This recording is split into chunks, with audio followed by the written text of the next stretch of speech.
I went through a very, very terrifying psychic attack, entity attack, as a result of working with, of being in contact with some spiritual teachers who said they were working with angels and benevolent beings, but they were actually working with dark entities. I actually thought that I would not survive. I thought it was going to kill me. Hello and welcome to Passion Harvest. I am Luisa, your host. Thank you so much for joining me wherever you are in the world right now. Our guest today is Maya Zahira. She experienced a very intense and dangerous entity attack. Maya works in the field of psychic protection. She's the author of several books, including the Psychic Attack Sourcebook. This is her story and this is her passion. Maya, welcome to Passion Harvest. Thank you so much for having me here, Luisa. Today, I'm going to be teaching a bit about psychic protection and psychic attack, but there's a reason why I know about these things, not from working with a mentor, not from reading books or doing a certification class, but from going through it firsthand. So it actually started when I was young. I was adopted into a family where I was the youngest of five, and my adopted mother was, in my opinion, now as an adult, I believe she was demonically possessed. As a child, I didn't have any frame of reference to understand the terrifying behaviors and the changes in her behavior. But it was definitely an interesting way to grow up, and it actually did set the stage for future paranormal targeting, so to speak. Because then, when I was in my 20s, I spent some time living in an old farmhouse that was terribly haunted, and there weren't just a variety of ghosts, but there was a very dark entity there. And I did come under attack when I lived there. And it ended up causing me some very significant health issues um, as a result of that entity attack. And this is actually outside of some people's belief paradigm that an entity can actually cause physical harm. And so then I went on with my life, and I just considered it to be one incident, and I tried to heal my body, and I got into the holistic healing field and the spiritual field, and I actually worked for 25 years as a feel-good spiritual guide and teacher and energy healer, and I was teaching Reiki classes. I was teaching empowered um, belly dancing classes for women and women's empowerment retreats and drumming workshops. And, it was all really important work. But how it was different from my work now is that it was all very feel good work. And I definitely did not want to work with any of the hard stuff that I work with now. If someone had told me 15 years ago that I would be working in this field, I would have told them that they were crazy. If they had told me I was going to be working with psychic protection and helping support people who are going through difficult issues, I would have said, no way, there's no way I want to do that. But then in 2016, I really think creator, source, whatever you want to call it, put me through a spiritual boot camp. And I went through very, very terrifying psychic attack, entity attack, as a result of working with, of being in contact with some spiritual teachers who said they were working with angels and benevolent beings, but they were actually working with dark entities. So it was pretty mind blowing, and I that situation, I actually thought that I would not survive. I thought it was going to kill me. It was really terrible. And I think the big takeaway point here with that situation was that all of my spiritual colleagues that I reached out to for help and support, like, help, what should I do? This thing is happening and I think it's going to kill me. They would all say things like, well, just burn sage. Or they would say, well, that that doesn't exist. Evil energy doesn't exist. Like, this is just some darkness from within you. Or you just have unresolved karma. And that's why this is happening. So our hands are tied. We can't help you. So I literally got no help. I actually received a lot of judgment from the spiritual community. And a lot of people left my world. A lot of people blocked me. A lot of my colleagues, they didn't want to have anything to do with anything unless it was love and light, la la land. And so, as you can imagine, I did make my way through that situation. I figured out how to get free from it. But there was a very important point in that process. There was one night when I wasn't quite cleared of that issue. And I went to bed in the middle of the night because I was afraid to go to bed at that point. And I just said out loud, I said, if I ever get through this, I can't imagine other people having to go through this alone. I know, I just knew in my gut. I said, I know I'm not the only person who's gone through something for others. I couldn't be the only one. And the worst part of this is going through it all alone with no support and not having any idea what to do and having no one understand me and feeling so alone. Like, that makes it doubly traumatic. So if and when I get through this, I want to help others. And so, as you can imagine, I did get through it. And the first thing that I did, I think it was a month or so after I cleared that situation, I started a free Facebook group. And that free Facebook group is still going. It's called Psychic Protection Sanctuary Facebook group. And it's just a place where people can go to share their story, to be understood. Because the thing is there are plenty of people who have gone through these circumstances. But if someone is blessed enough to not have gone through this, they just don't understand. Like, they can try to empathize, but a lot of people who are going through these situations, they will try to get support from their loved ones or their spiritual community, their friends, etc. And even those who are trying to be supportive don't really understand. They just can't relate. And then there are plenty of people who aren't supportive, who say, well, that didn't really happen. You're just making it up. So it's like incredibly healing for people when they realize there are other people who understand what they've gone through. And that in itself is so powerful. Oh gosh, Maya, what experiences you've had, and I'm so sorry you've had to do it alone, but I guess you're a beacon of light to share it with other people. I want to move on to how to, if we're under entity attack, how do we even know what are the tools to do it? But I just have to ask you, in the concept and time frame of this interview, how did you know your mother was demonically possessed? Yeah, that's a great question.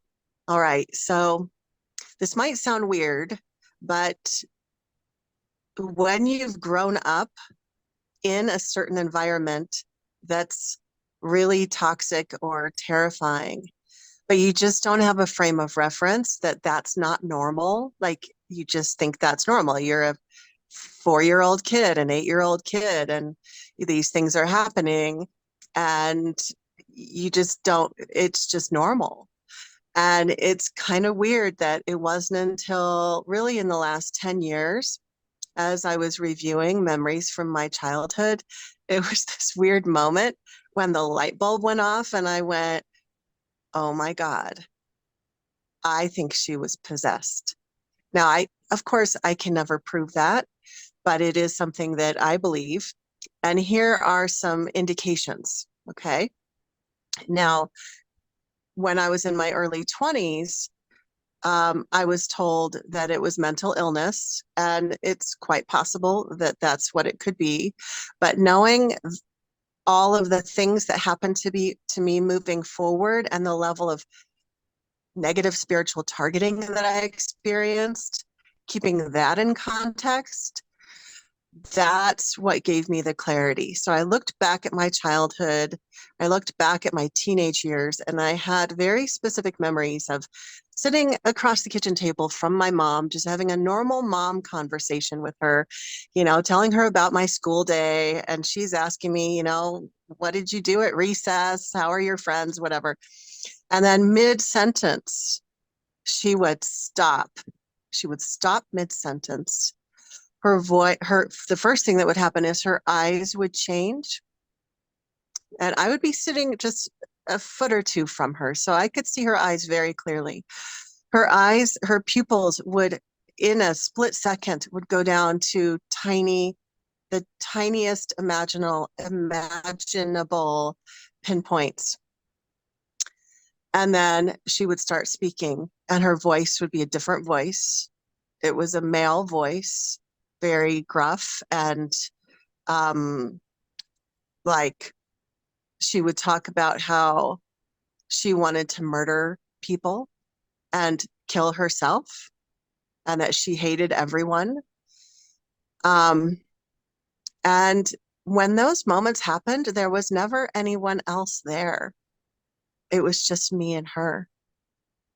But my other siblings had plenty of experiences with her going into like screaming fits and things like that.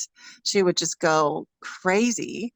And here's how it was considered normal. She would she would do this, and then we would all joke that the neighbors 5 doors down could hear her screaming, and it was like this joke that all the neighbors, the whole neighborhood knew when she was upset. And that's an example of how all of that was normalized.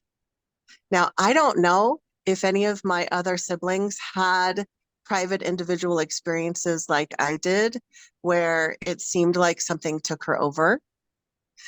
Um, because I don't, we just haven't had those conversations. Yeah. Look, I've experienced it not with my mother, but with different individuals. I have no doubt that you are correct that in some way she did have an entity attachment. My question is that an excuse for someone's behavior? Oh, my first thought is it's not an excuse. People are responsible for their own behaviors. It's a reason. It's a reason why she was acting the way that she was, but it's not an excuse. In her case, I think that she was in some ways inviting it in.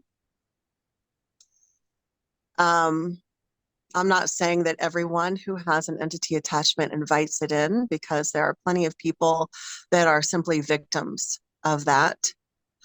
But it's interesting there, just in my observation, I'm not a therapist and I'm not a mental health specialist. So just as a spiritual worker, my interpretation, my observation is that mental illness and entity issues, there tends to not be a distinction, like a distinct line.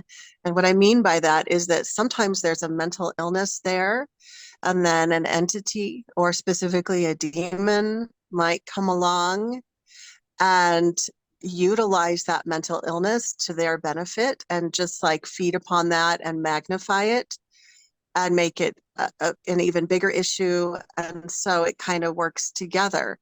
Or a person might not have the mental illness, but then the entity comes along, hooks into the person, and then the entity is actually causing the mental health issues. Gosh, we're getting deep here. Yeah. Um, well, thank you so much for sharing that. I just want to Mhm. briefly touch on the haunted house. What Sure. happened? Yeah. Okay. Yeah, I actually share the story about the haunted house in the introduction of one of my books. So if somebody was really wanting to know like all of the intricate details, as well as my attack in 2016 that put me on this course of this path. And that book is called Darkness Disguised as Light: The Hidden Truth About Psychic Protection and the Illusion Matrix. So I was in my mid 20s. I had just gone through a divorce. I was trying to make a fresh start for myself. And I had a plan that eventually I was going to move to a new city, but I needed to save up the money. So I moved out of my rental place where I was living, and there was an opportunity to live with an elderly woman named Dorothy in her old farmhouse.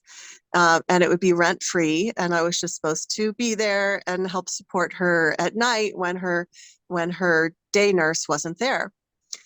And so I'm like, great, this is wonderful. It's a win-win, and I can save money so I can move to this new city in 6 months.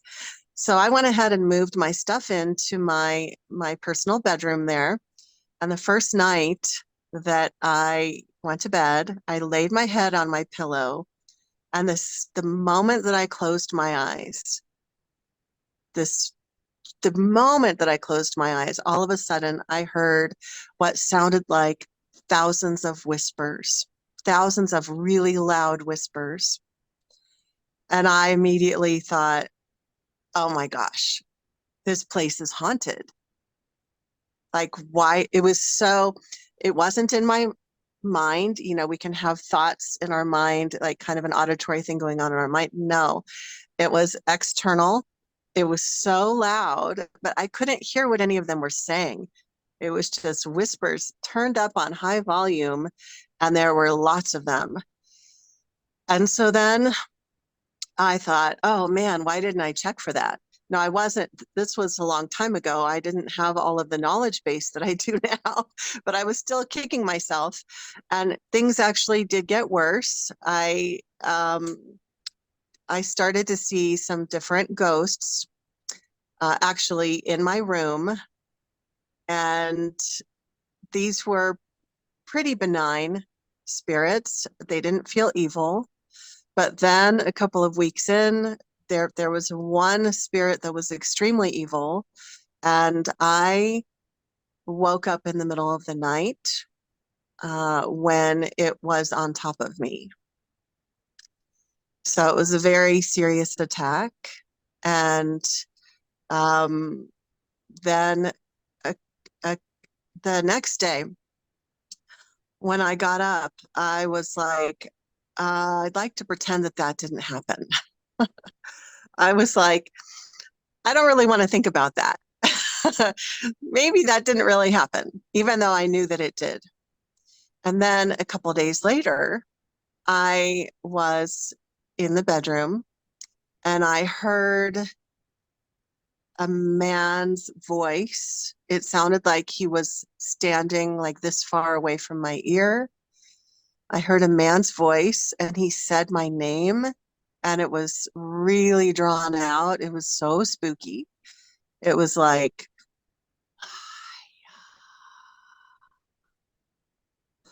and that, I swear that happened. And it was external. Again, it was not an internal clairaudience, it was external. When that happened, I remember I was like, okay, I really do have a problem on my hands. I finally admitted it because I was in denial before that.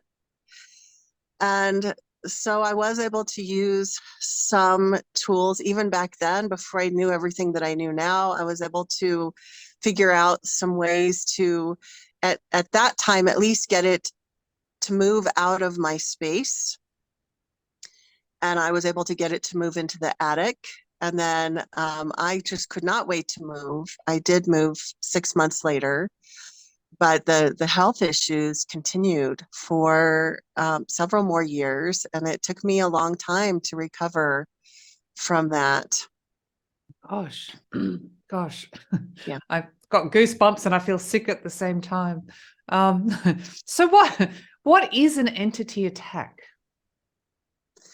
Yeah, that's a really good question. And I just want to say bravo to everybody who stuck with that story, because it's definitely spooky, but I think we need to know, like think we really need to understand that these things can literally happen to anyone, no matter how high vibe you are, no matter how much you focus on the positive. I actually get a lot of clients who come to me and they're so confused, like, Maya, I'm so confused. I thought I was doing everything right. I thought I was focusing on the positive. I was, I have a really high vibration. How did this happen to me? And it can literally happen to anyone, just like anyone can get into an auto accident or anyone can get sick. All these things can happen to anyone. So what is an entity attack? This is when this is also sometimes called a psychic attack. There are different kinds of psychic attacks. Some are initiated by a person who is up to no good and who knows how to send negative energy. They have some knowledge of either occult practices or how to utilize energy, and they are misusing their knowledge and sending manipulating or harmful energy to another person. And that's much more common than people would like to believe. But there's also the entity attack, and this is where one or more negative spiritual beings can either harass or mess with a person, or even outright attack them, or attach to their energy field and siphon life force energy, or even attach to the person and send them harassing thoughts, the thoughts or even auditory messages. So there are people who will, hear frightening things, and it's coming from an entity. There's also a little tricky thing that can happen, and it's also very common. And this is when an entity that happens to be more of the trickster type of personality will have a different approach. Instead of just going in saddles blazing to try to immediately harm the person or terrify them, they'll first show up trying to pretend to be a spirit guide, an ascended master, an angel, or something like that. And this is actually what was happening with this situation that I mentioned in 2016, where I was associated with some spiritual healer teacher types who thought that they were working with these benevolent beings, and they were actually false light entities. So that's another form of attack, but it's actually more of a trickster kind of thing where the person doesn't realize that the being that they've invited in willingly is actually siphoning their life force energy and giving them false messages and just having a ball. Like they think it's hilarious and fun to do that kind of trickery. You spoke about the entity attacks, psychic attacks from a individual, from a human, a living person practicing the occult. Can we experience psychic attacks from someone who has ill intent towards us, not necessarily practicing the occult, or has Yes, negative thoughts, or yes, absolutely. And I'm really glad that you brought that up. Um, and there is a type of psychic attack. So we could actually split the personal psychic attack into two categories as well. There's the personal attack that's intentional, and this is where someone is engaging in occult practices, or they've hired someone to do the occult practices for them. Yeah, and that happens a lot. And then there's the other type of personal psychic attack that's unintentional. And it's where, like, the person might have a lot of hatred and jealousy and all sorts of negative feelings. And they might hope that that person fails or even dies or has some horrible thing happen to them, but they don't realize that the vitriol, the emotions, and the powerful thoughts that they're sending out, that they're emitting, are actually energy that's getting sent out to that person. And if that person is even somewhat sensitive, they will receive it at very much exactly like a psychic attack. It'll be exactly the same as someone who did black magic. And I've had this happen before where someone um, sent very hateful thoughts my way that they wanted me to die. And I felt it when it hit me. Like there was so much hatred that like it got through my protective field. It came through so unexpectedly. And I did get sick, but I was able to clear it after a couple of days. And I was able to get my vitality back. But that was not from black magic. That was from some seriously messed up, hateful energy. Hmm. Well, you just touched on it, but how do we know if we're under entity or psychic attack? That's a great question. So let's talk about some of the indications.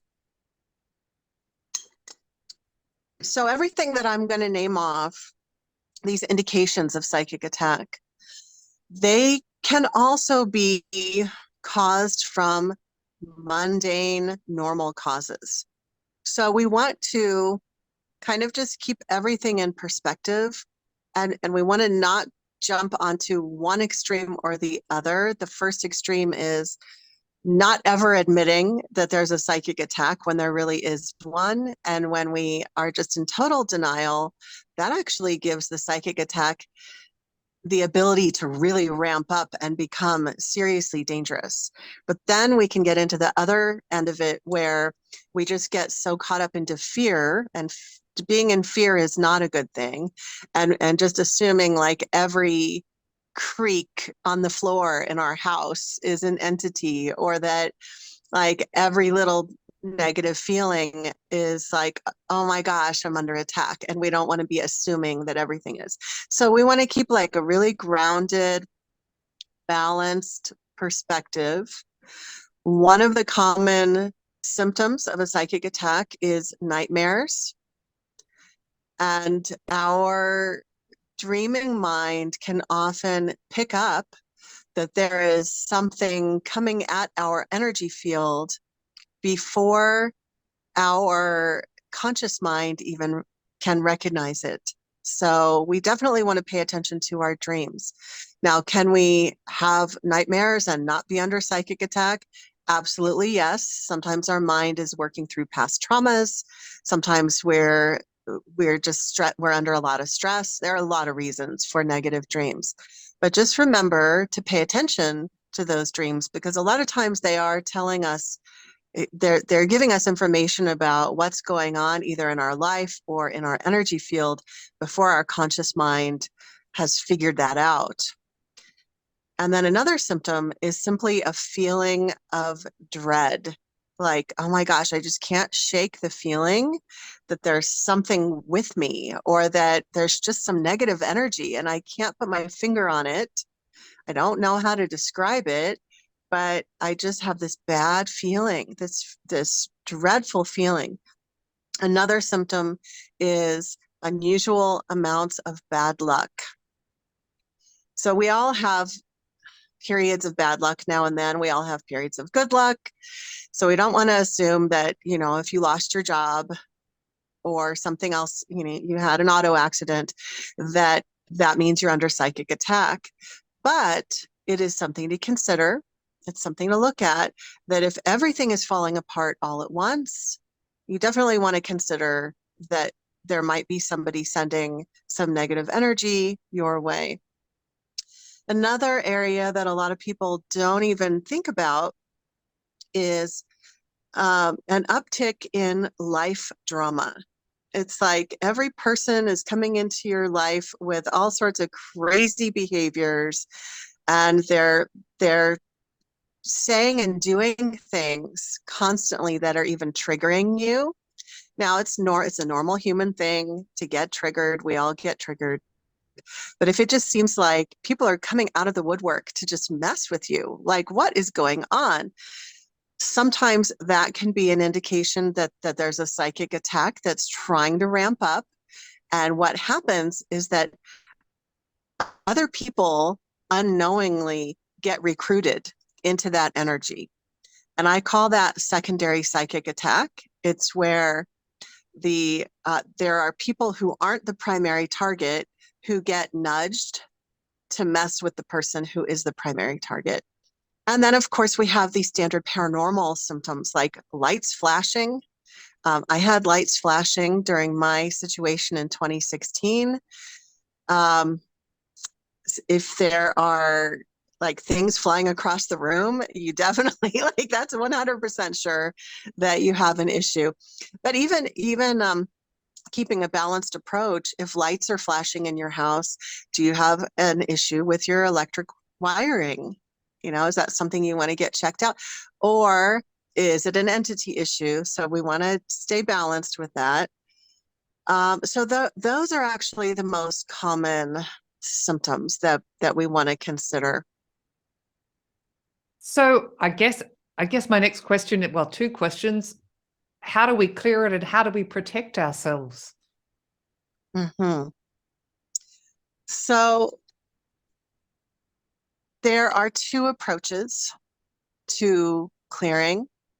The most popular approach is this like quickie fast food drive-through, like let's just throw everything at it and get rid of this thing right away. Now, that actually can help. It can actually alleviate some of the major symptoms so you can get your head above water, but it usually does not establish a long-term permanent clearing solution. So I'm going to show you both approaches. I'm going to show you some of my like quick fix emergency tools, and these are really good tools to have. And then we can talk about the more holistic approach, because here's the thing, if someone is dealing with a psychic attack, there's probably some reason for that. There are usually root causes. There are reasons why a person has become vulnerable to something like this. It can be an issue in their ancestry. It can be past paranormal experiences when they were younger, ended up causing damage to their energy field. So now they're still attracting that. If someone has had a past or current issue with drugs, alcohol, addiction, that also creates issues in the energy field that can make them vulnerable. Or if they are working, if they are involved in spirituality, but not using proper discernment, that can also put them at risk. So that's why it's important not just use these immediate clearing techniques, but to look at the root causes. So let's talk about my three main tools that I recommend. I call these physical tools because they are physical things you can hold, as opposed to spiritual tools that we would use that would involve learning different meditations or learning how to move energy in certain ways, and that takes some time to learn.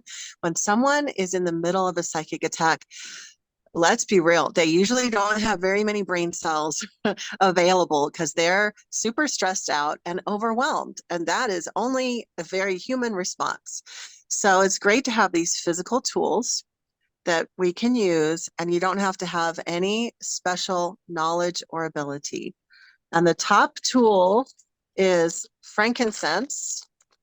And I pulled out my little bag of frankincense. It is actually little pellets. And I show this because not everybody knows when I say frankincense, they think maybe of like incense sticks. And a lot of the frankincense scented incense sticks are actually made with synthetic materials, and you want to be using actual frankincense. There's a long history of burning frankincense and using the smoke of that tree sap, of the dried tree sap pebbles. There's a long history of using that to drive out evil spirits. And the Catholic Church has used it for eons, and there's a reason for that. Now, you can't light frankincense on fire like you can with sage and dried herbs. You can't just take a match to the pebbles and have it light. So what you have to do is you have to get yourself a fire-safe bowl, and this process will make your bowl so much hotter than just burning sage. So I use soapstone because it doesn't get as hot. If you use like a porcelain bowl, it's probably going to crack and break, and you're going to lose your bowl. So this is my soapstone bowl, and I have the bottom filled with either salt or sand to help create a little bit of airspace below this, which is a little incense charcoal. And what you do is you light the incense charcoal, and then you set it down and you blow on it, being careful not to blow any ashes into your face until the whole thing glows red. And then it's all lit and hot and ready to go. And then you can sprinkle some of your frankincense pellets on there. And you want to create a lot of smoke. And if you feel like you have an entity issue in your own energy field, you can burn this frankincense and use the smoke in your own energy field. If you feel like you have an issue in your home, then you can burn it and fill your whole home with this smoke. Just be aware if you have babies or pets, birds, especially birds can't handle that. You'll want to move them outside until you can air out the space. So that's the number one tool.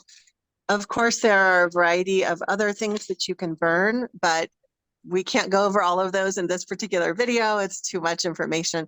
So I always tell people, in a pinch, you want to have frankincense.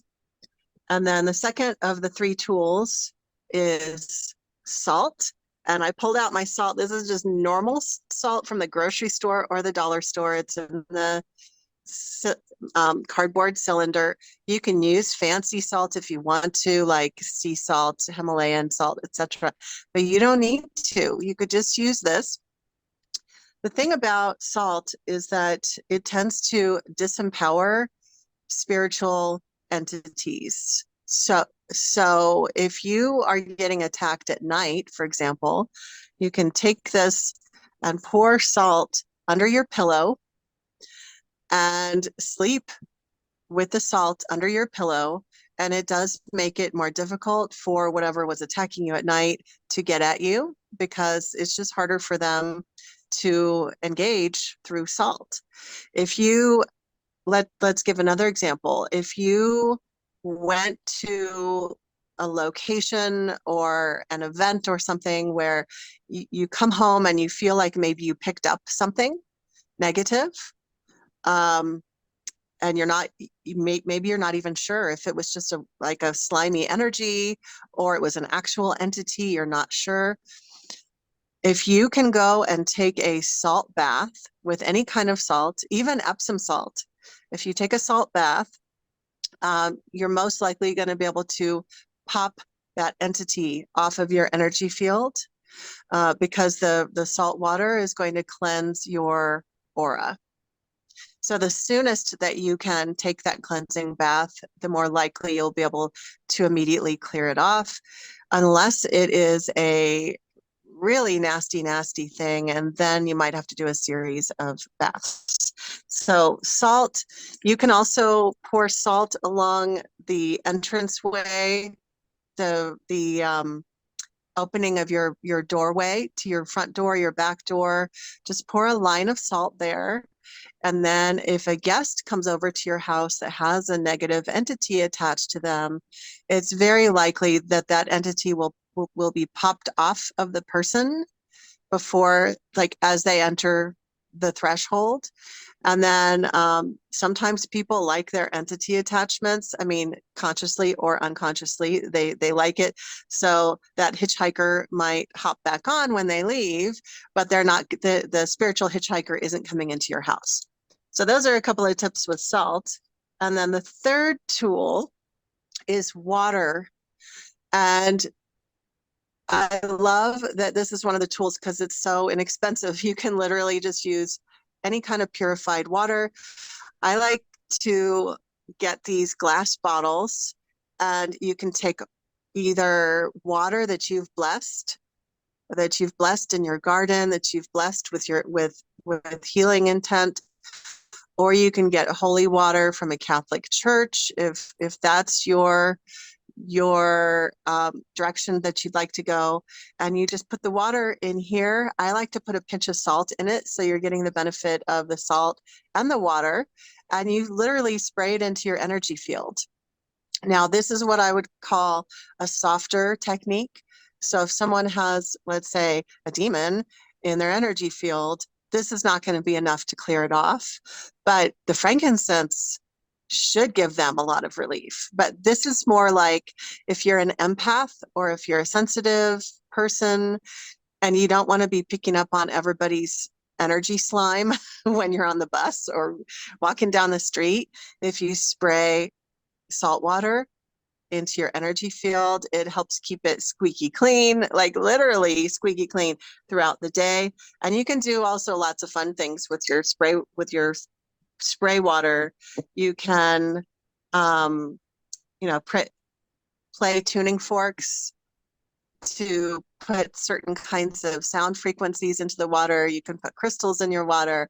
You can make moon water by putting the water out on the full moon, sun water, putting it out in the direct sunlight. So you can get really creative with it.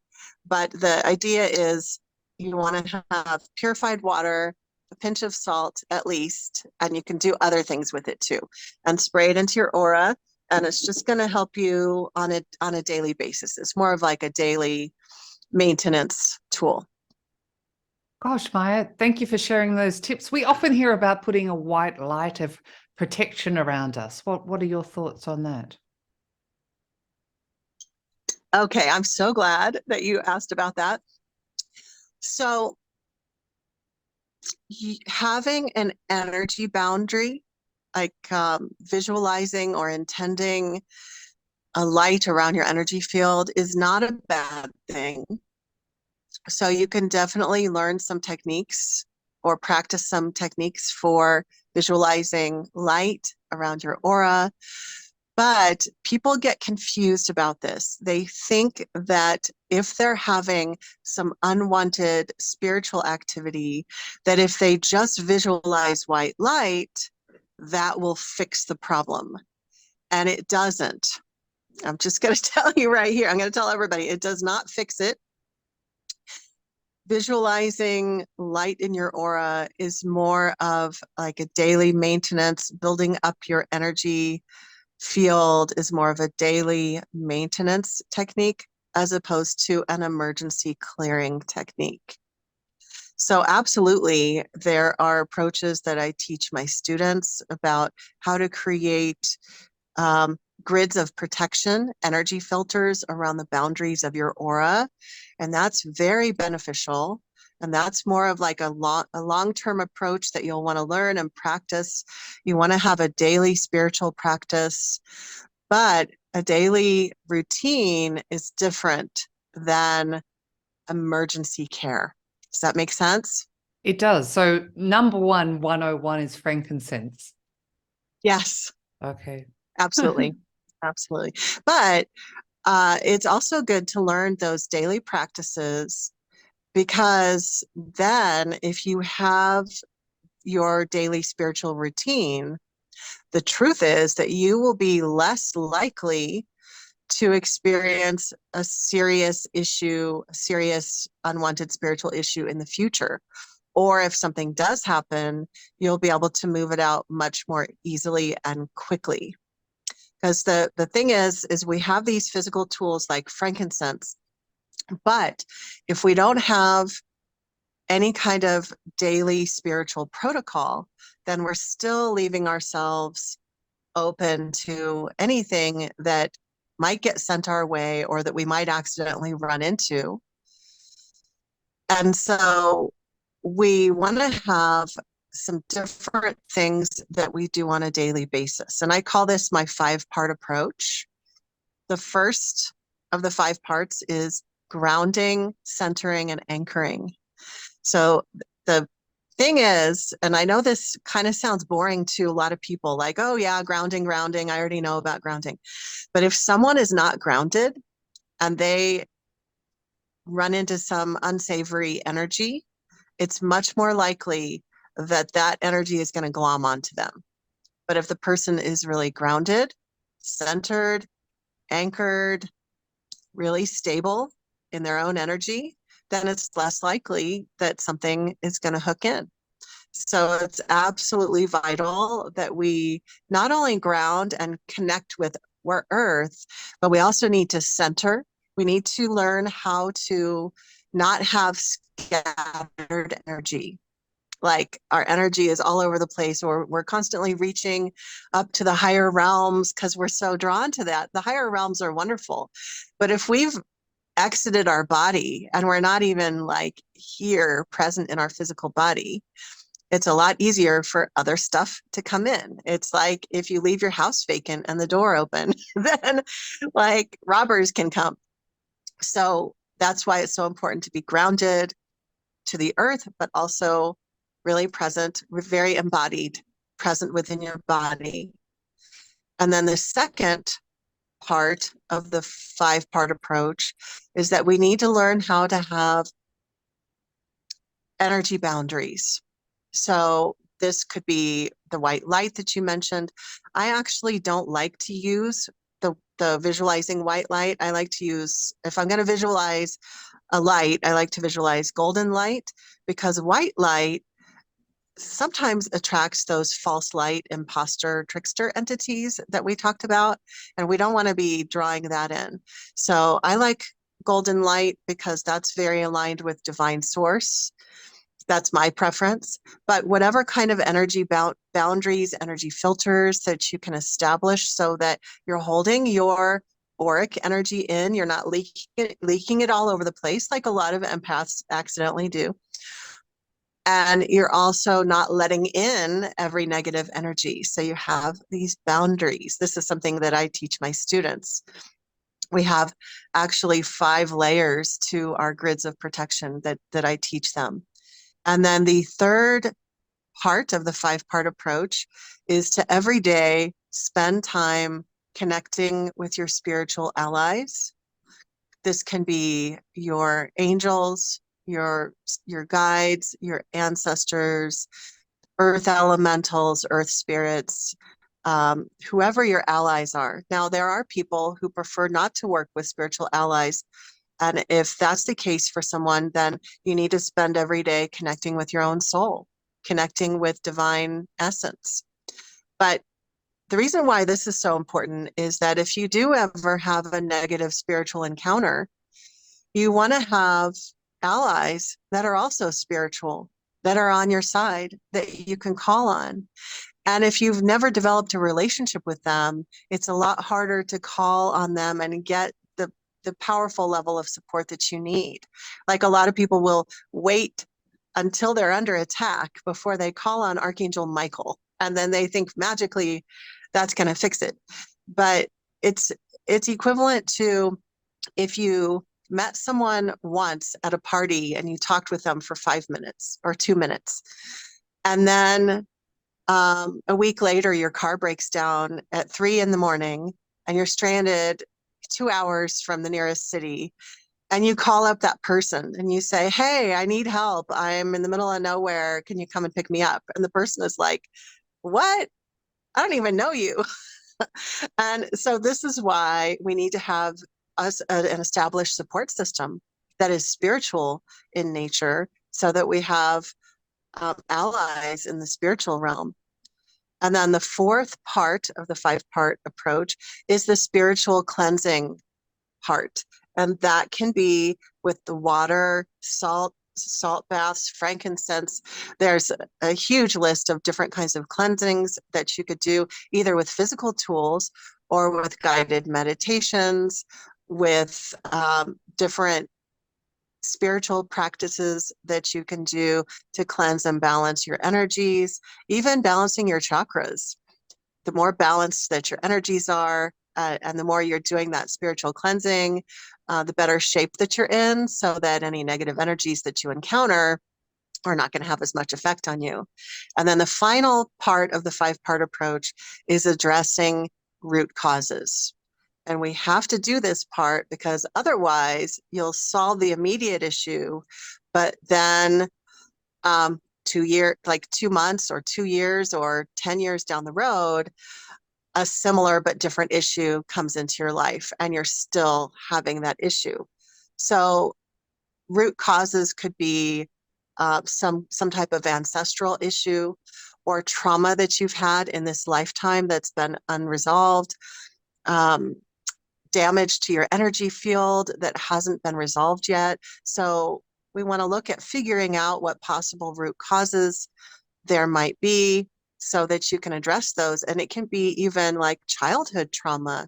Like you need to do the emotional work, you need to do the emotional work, the physical healing, the spiritual healing work in a holistic way, so that you go forward in your life knowing that you're stronger and more empowered, and you're not just throwing frankincense at a problem every once in a while. Like you want to make it so you don't need that frankincense as much or at all, except for maybe just as a routine thing that you do every couple of weeks, just like you clean your house.